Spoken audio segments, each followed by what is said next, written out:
Print മഹാദേവിലേക്കാണ് അടുത്തായി പോകുന്നത്. Print, ഇന്നിപ്പോൾ പാർലമെന്റിൽ നഡ്ഡയോട് ആശാസമരവുമായി ബന്ധപ്പെട്ട് കെ.സി. വേണുഗോപാൽ ചോദ്യം ചോദിക്കുമ്പോൾ ആവശ്യം ഇപ്പോൾ ചർച്ചയ്ക്ക് മറുപടി പറയാനില്ല എന്നാണ് പറഞ്ഞത്. കാരണം അവരെ തൊഴിലാളികളായി കാണുമോ എന്നുള്ള ചോദ്യമായിരുന്നു.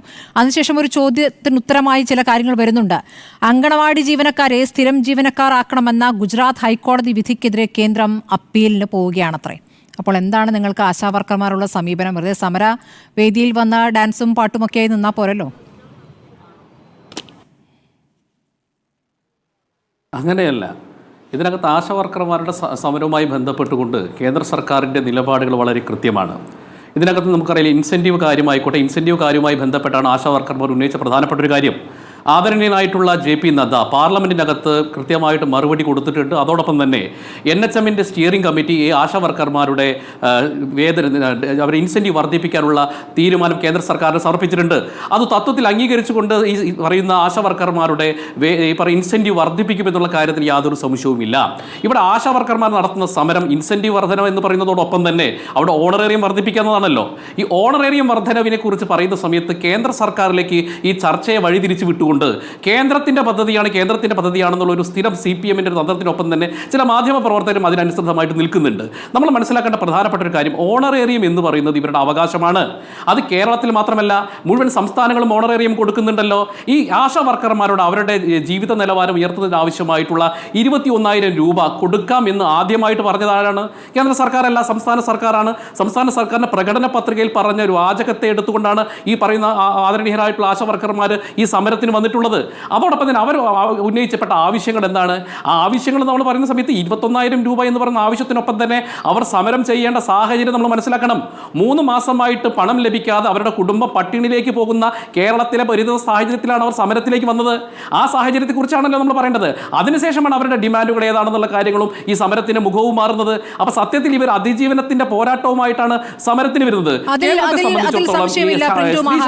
സംസ്ഥാന സർക്കാരിനോടാണ് അവർ ആവശ്യം ഉന്നയിച്ചിരിക്കുന്നത്. ഇവിടുത്തെ സമരം, ഇപ്പോൾ ഇവിടെ നടക്കുന്ന സമരം സംസ്ഥാന സർക്കാരിനോടുള്ള സമരമാണ്, അതിൽ തർക്കമില്ല. പക്ഷേ കേന്ദ്രത്തിന് ആശാവർക്കർമാരോടുള്ള സമീപനം എന്താണ് എന്നൊരു വിഷയമുണ്ടല്ലോ.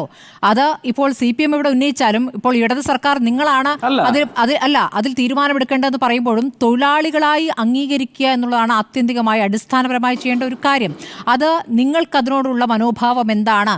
അതിനെതിരെ അപ്പീൽ പോകാൻ പോവുകയാണ്. ഹൈക്കോടതി ഓൾറെഡി ഒരു വിധി വന്നു. അപ്പോൾ അതിനെതിരെ അപ്പീൽ പോവുകയാണെന്ന് പറയുമ്പോൾ നിങ്ങൾക്ക് അവരോടുള്ള സമീപനം എന്താണ്? അല്ല, ആശാ വർക്കർമാരായിക്കോട്ടെ, അംഗനവാടി ജീവനക്കാരുടെ ഈ ശമ്പളം എത്രയായിരുന്നു മേഡം ഈ മോഡി സർക്കാർ വരുന്നതിനേക്കാൾ മുമ്പ്? ഈ ആശാ വർക്കർമാരെയൊക്കെ അംഗനവാടി ജീവനക്കാരായിട്ട് തൊഴിലുറപ്പ് തൊഴിലാളികളായിക്കോട്ടെ, ഇപ്പോൾ അടിസ്ഥാന പ്രാദേശിക മേഖലയിലെ അടിസ്ഥാന ശാക്തീകരണവുമായി ബന്ധപ്പെട്ട്, സ്ത്രീ ശാക്തീകരണവുമായി ബന്ധപ്പെട്ട് ഇവരുടെയൊക്കെ വേതന വർധനവിന് വേണ്ടി തന്നെയാണ് ഈ സർക്കാർ പ്രവർത്തിക്കുന്നത്. അപ്പോൾ സ്വാഭാവികമായിട്ട് നമ്മൾ പറഞ്ഞല്ലോ, ഇപ്പോൾ ഈ രാജ്യത്തിൻ്റെ വികസനത്തിൻ്റെ 4 പില്ലറുകളിൽ ഒരു പില്ലറുകളായി കാണുന്നത് സ്ത്രീ സമൂഹമാണ്. അപ്പോൾ അടിസ്ഥാന ഗ്രാമീണ മേഖലയുടെ വികസനത്തിന് ഇവരുടെ വേതന വർധനവ് കാലാനുസൃതമായി മാറ്റം വരുത്തിക്കൊണ്ട് മുന്നോട്ട് പോകുന്നത് കേന്ദ്ര സർക്കാർ തന്നെയാണ്. അതുകൊണ്ട് നോക്കൂ, കേന്ദ്ര സർക്കാരിൻ്റെ നാരി യോജനയുമായി ബന്ധപ്പെട്ടുകൊണ്ടുള്ള അനവധി പദ്ധതികളുണ്ട്. അപ്പോൾ സ്വാഭാവികമായിട്ടും ഞങ്ങളുടെ നിലപാടുകൾ ഇതിനകത്ത് കൃത്യമാണ്. അത് തൊഴിലുറപ്പ് തൊഴിലാളികൾ നോക്കൂ. ഇപ്പോൾ തൊഴിലുറപ്പ് തൊഴിലാളികൾ നിങ്ങൾ പറയണം, നിങ്ങൾ അംഗനവാടി ജീവനക്കാരോടൊപ്പം തന്നെ തൊഴിലുറപ്പ് തൊഴിലാളികളുടെ വേതനം കൂടി ഈ ചർച്ചയ്ക്കകത്ത് പറയണം. ഈ മൻമോഹൻ സിംഗ് സർക്കാർ അധികാരത്തിന് പോകുന്ന സമയത്ത് തൊഴിലുറപ്പ് തൊഴിലാളികളുടെ വേതനം എന്ന് പറയുന്നത് 118 രൂപയായിരുന്നു.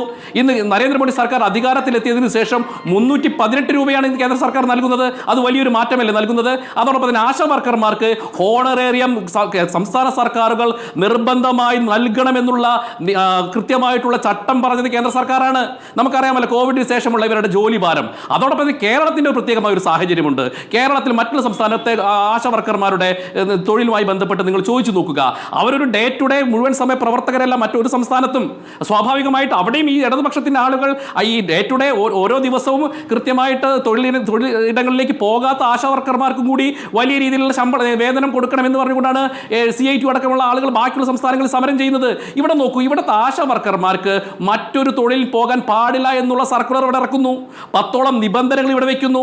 അങ്ങനെ നിബന്ധനകൾക്ക് വിധേയമാക്കിക്കൊണ്ട് ഒരു സമൂഹത്തെ ആകമാനം തൊഴിലെടുപ്പിക്കുമ്പോൾ, അവർ ന്യായമായിട്ട് പണം ചോദിക്കുമ്പോൾ അത് കേന്ദ്ര സർക്കാരിന്റെ പദ്ധതിയല്ലേ, കേന്ദ്രമല്ലേ തരേണ്ടത് എന്നല്ലോ പറയേണ്ടത്. ഇവിടെ കൊടുക്കേണ്ടതാണ് കേന്ദ്ര സർക്കാർ, കേരളമാണ്. പിന്നെ കേരളത്തെ സംബന്ധിച്ച് നമുക്കറിയാമല്ലോ, നമ്മൾ ആഗോള ഇൻഡെക്സിൽ 1ാം സ്ഥാനത്താണ്. നമ്മൾ ദാരിദ്ര്യന്മാരെ നീക്കിയ പ്രദേശമാണ്. കേരളത്തിൽ പച്ചക്കറി കഴിച്ചിട്ട് ജീവിക്കണമെങ്കിൽ ഒരു ശരാശരി കുടുംബത്തിന് 18,000 രൂപ വേണം. ആഗോളതലത്തിലുള്ള ജീവിത നിലവാരം നമുക്കുണ്ട്. അപ്പം നമ്മുടെ ഒരു കേരള മോഡൽ മാതൃകയാണല്ലോ. അങ്ങനെയുള്ള ഒരു സംസ്ഥാനത്ത് ഈ ആശാ വർക്കർമാർക്ക് 21,000 രൂപ കൊടുക്കാൻ നമ്മൾ അഭിമാനത്തോടുകൂടി പറയുന്നതിന് പകരം കേന്ദ്രത്തെ പഴിക്കേണ്ട കാര്യമൊന്നുമില്ലല്ലോ. അങ്ങനെയാണല്ലോ നമ്മുടെ പൊതുസ്ഥിതി. ആത്മപ്രശ്നം കൊണ്ട് കേരളത്തെ മൂടുന്ന സമയത്ത് ഈ ആശാ വർക്കർമാരുടെ വിഷയം വരുമ്പോൾ മാത്രം എന്താണ് ഇവർക്ക് ഈ പറയുന്ന കേന്ദ്ര നയം വരുന്നത്? ഇപ്പോൾ 100 കോടി രൂപ സർക്കാർ ഉദ്യോഗസ്ഥന്മാരുടെ വാഹനം മേടിക്കാൻ വേണ്ടിയിട്ട് പണമുണ്ട്. ഇവിടെ കേസില്ലാതെ സർക്കാർ കേസുകൾ മുഴുവൻ തോറ്റുകൊടുക്കുന്ന വക്കീലന്മാർക്ക് പണം കൊടുക്കാൻ സർക്കാരിന്റെ കയ്യിൽ പണമുണ്ട്. ഇവിടുത്തെ PSC മെമ്പർമാർക്ക് പണം കൊടുക്കാൻ സർക്കാരിന്റെ കയ്യിൽ പണമുണ്ട്.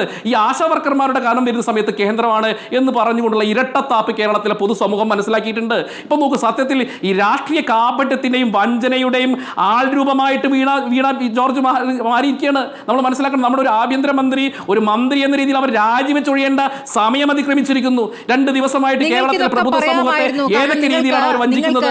ഒരു കേന്ദ്രമന്ത്രി ഇവരെ അടിസ്ഥാനപരമായി തൊഴിലാളികളായി അംഗീകരിക്കുന്ന ഒരു സമീപനം ഉണ്ടായിരുന്നെങ്കിൽ, അങ്ങനെ ഒരു സമീപനം എടുത്ത കോടതി വിധിക്കെതിരെ അപ്പീൽ പോകുമ്പോൾ നിങ്ങളുടെ ശബ്ദം കുറച്ച് താഴ്ത്തി പറയുന്നതായിരിക്കും നന്നാവുക.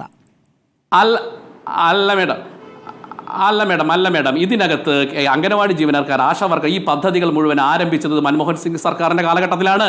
അന്ന് സന്നദ്ധ സേവന പ്രവർത്തകരായിക്കൊണ്ടാണ് ഈ പദ്ധതി ആരംഭിക്കുന്നത്. ഈ പദ്ധതിക്ക് കാലാനുസൃതമായ മാറ്റമാണ് വേണ്ടത്. നാളുകളിൽ ഇവരെ തൊഴിൽ മേഖലയിൽ തൊഴിൽ വേതനം അടിസ്ഥാനപരമായിട്ടുള്ള തൊഴിലാളികളായിട്ട് പ്രഖ്യാപിക്കേണ്ട നടപടികളുമായിട്ട് തന്നെയായിരിക്കും കേന്ദ്ര സർക്കാർ പോവുക. അതിനകത്ത് ഒരു സംശയം വേണ്ട. ഈ രാജ്യത്തിലെ സ്ത്രീകളുടെ ശാക്തീകരണമാണ് ഞങ്ങൾ ലക്ഷ്യമാക്കുന്നത്. ഇപ്പോൾ ഇവർ ഉന്നയിച്ച പ്രധാനപ്പെട്ട ഒരു ആവശ്യം എന്ന് പറഞ്ഞാൽ ഇൻസെന്റീവ് ആണ്. ആ ആവശ്യത്തിനോട് വളരെ നല്ല സമീപനമാണ് കേന്ദ്ര സർക്കാർ ഉണ്ടായത്. ഞങ്ങൾ അതിനോട് പുറത്തിരുന്നില്ലല്ലോ. എത്ര കൂട്ടും? അല്ല സാറേ, അത് ഇരട്ടിയാക്കാം, അല്ലെങ്കിൽ 3 ഇരട്ടിയാക്കാം, 4 ഇരട്ടിയാക്കാം. അത് ഇരട്ടി വരുന്ന സമയത്തല്ലേ നമുക്ക് പറയാൻ പറ്റുള്ളൂ ഇൻസെന്റീവ് ഇനത്തിൽ എത്ര ശതമാനമാണ് വർധനമുണ്ട് എന്ന് പറയേണ്ടത് അപ്പോഴാണല്ലോ. അത് വന്നതിന് ശേഷം നമുക്ക് അതിനെപ്പറ്റി ചർച്ച ചെയ്യാം. അവിടെ കാലാനുസൃതമായിട്ടുള്ള മാറ്റം ഉണ്ടാകും. കാരണം 118 രൂപയുള്ള തൊഴിലുറപ്പ് തൊഴിലാളിക്ക് ഇന്ന് 318 രൂപയും 356 രൂപ വരെ കിട്ടുന്ന സംസ്ഥാനങ്ങളുണ്ട്. അങ്ങനെ ഇരട്ടി വേതനം കൊടുത്തുള്ള സർക്കാരാണ് ഈ ഇന്ത്യ ഭരിക്കുന്നത്.